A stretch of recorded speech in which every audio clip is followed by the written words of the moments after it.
Right, yan naman po ay napapag-usapan dito sa Usapang Media. Okay, so more on that. Pero hindi po yan ang dahilan. Yan ang hindi yan, one more time, hindi yan ang main topic natin ngayong gabi. Ngayong gabi ay, Bukas to? po. Bisperas? Bisperas po ng second year anniversary ng Maguindanao Massacre.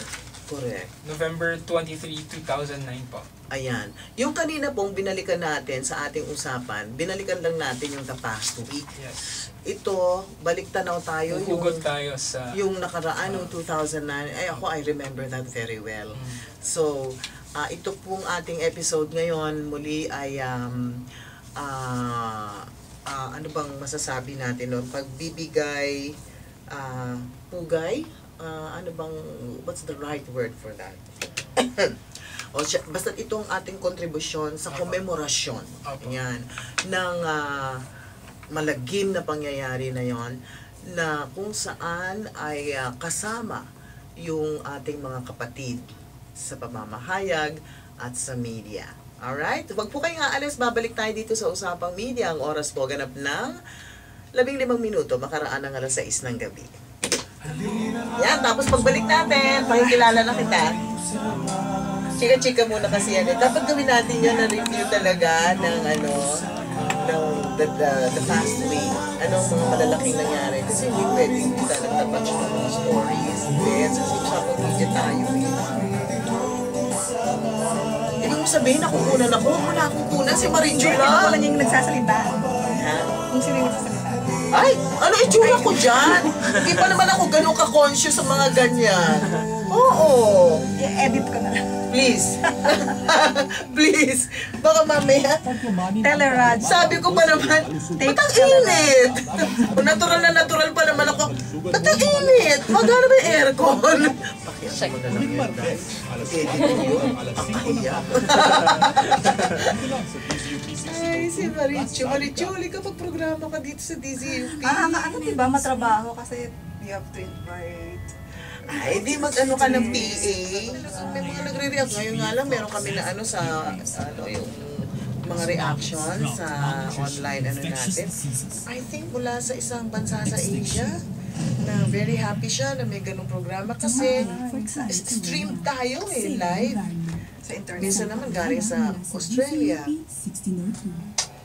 Pero ano siya, di ba? Parang ka rin nasa TV. Parang ka nag-produce ng TV show, di ba? Oo. Right on, Usapang Media dito sa Radio School. Balik po tayo. Ako po ang inyong classmate, Mel Estonilo. And of course, Ram, nagbabalik po tayo sa Usapang Media. Ayan. Kumusta ba ang school, Ram? Hindi naman masyado pang maraming ginagawa. Maayos pa naman ba? Ay, kaya pala nandito ka pa rin. Mabuti na lang. Sabi mo sa mga guro walang gagawin. Okay, alam niyo po ba na may teleradyo kami ngayon? Nakakalimutan ko. Hindi po kasi meron po kaming camera dito. Nagdala po yung aming napakabonggang guest ngayong gabi. At ito po ay ipopost niya raw. Naku, bigla naman ako na-confused. At ang ating camera person ay ang very pretty and very charming na si Shrel. Yan. Hi, Shrel. Alright. Ang atin pong panauhin ngayong gabi. Welcome to Usapang Media, Professor Attorney Marichu Lambino. Ay, salamat. Salamat sa wakas, inimbita niyo ako. Nandyan lang ako sa tabi-tabi.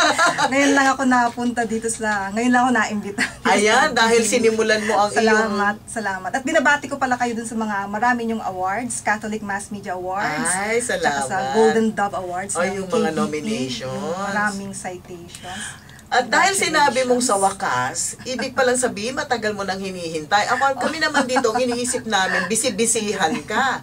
At dahil sinabi mong ganyan, you can expect, every now and then, nandito ka na gusto mo, everyday nandito ka.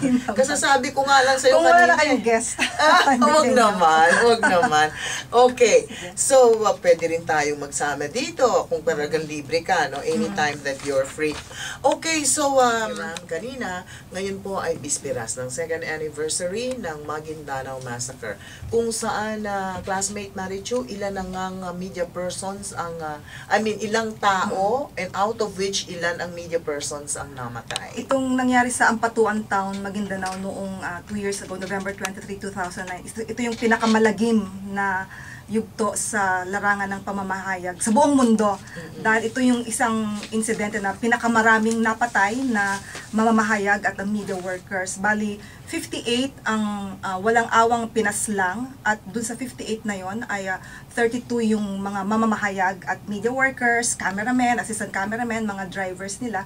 Lahat sila ay walang awang pinagbabaril at minadaling ilibing sa isang mababaw na grave na mabuti na lamang at nagmamadali yung naglilibing at naiwanan niya yung mga ebidensya tulad nung yung crane, yung backhoe na ginamit sa paglilibing doon sa mga napatay.